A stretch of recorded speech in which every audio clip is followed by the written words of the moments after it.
بخاری شریف میں حضور پاک کا ارشاد ہے کہ اس طرح نماز پڑھو جس طرح تم مجھ کو نماز پڑھتے دیکھتے ہو۔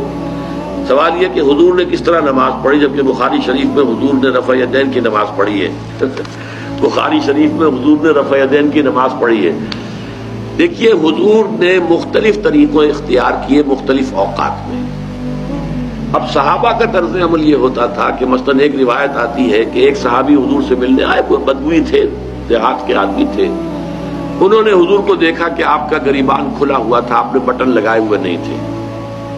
پھر انہوں نے ساری عمر اپنے گریبان کے بٹن نہیں لگائے کہ میں نے محمد کو اس طرح دیکھا ہے صلی اللہ علیہ وسلم۔ اب یہ ان کا جذبہ ہے، ان کی نیکی ہے، اتباع کا جذبہ ہے۔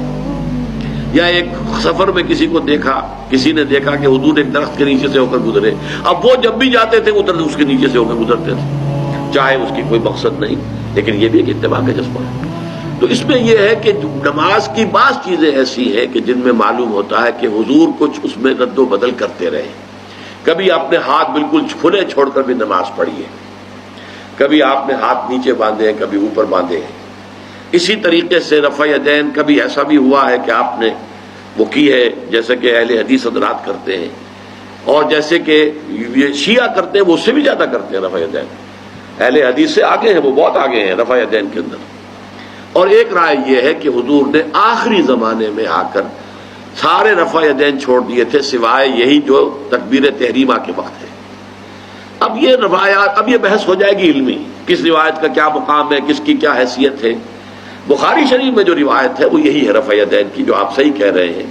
لیکن یہ کہ بخاری شریف واحد کتاب تو نہیں ہے حدیث کی، مصنف عبد الرزاق ایک کتاب ہے، اور اسی طریقے سے اور اس میں یہ کہ امام مالک کے پیروکار، حالانکہ امام مالک مدینے کے دارالہجرہ کے امام ہیں، وہ رفع یدین نہیں کرتے۔ امام شافعی کے کرتے ہیں، امام مالک کے نہیں کرتے، امام ابو حنیفہ کے نہیں کرتے۔ تو ان چیزوں میں بہت زیادہ پریشان ہونے کی ضرورت نہیں ہے۔ اصل جو معجزہ ہے حضور کا اور اسلام کا وہ یہ ہے کہ 1400 برس گزر گئے، لیکن نماز کے ضمن میں اتنا اختلاف نہیں ہے کہ تمام مسلمان باجماعت نماز نہ پڑھ سکیں۔ دیکھیے، رفع یدین کرنے میں جماعت ٹوٹتی نہیں، آپ نے کیا یا نہیں کیا، جماعت کی فارمیشن برقرار رہی۔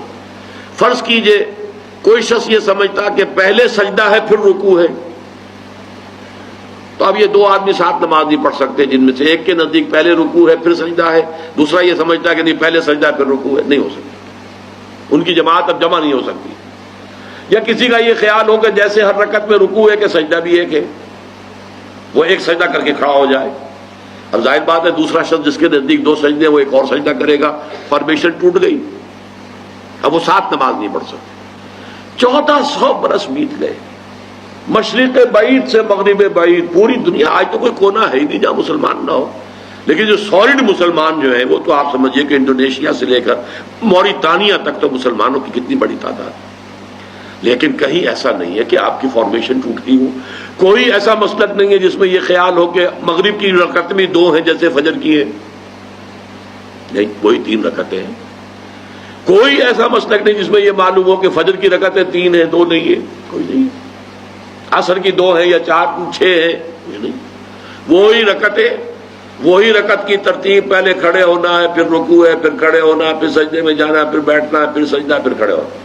فارمیشن نہیں ٹوٹتی، شیعہ ہو سنی ہو، اور اس میں حنفی ہو مالکی ہو شافعی ہو حنبلی ہو زیدی ہو ظاہریہ ہو، کوئی بھی ہو، کسے باشد، تمام مسلمان مل کر جماعت سے نماز ادا کریں گے اور ان کی جماعت ٹوٹتی نہیں۔ یہ ہے جس کو ہمیں سمجھنا چاہیے۔ یہ کیوں ہے؟ صلو کما رأیتمونی اصلی، کہ حضور کی کو جس طرح دیکھا صحابہ نے نماز پڑھتے ہوئے ویسے نماز پڑھ رہے ہیں، صحابہ نے ویسے نماز پڑھی، پھر آپ کے بعد تابعین نے اسی طریقے سے نماز پڑھی، پھر اس کے بعد تبع تابعین نے پڑھی، نسل بعد نسل منتقل ہو رہا ہے۔ باقی تھوڑا تھوڑا اختلاف اگر ہے تو اس کے لیے زیادہ پریشان نہیں ہونا چاہیے۔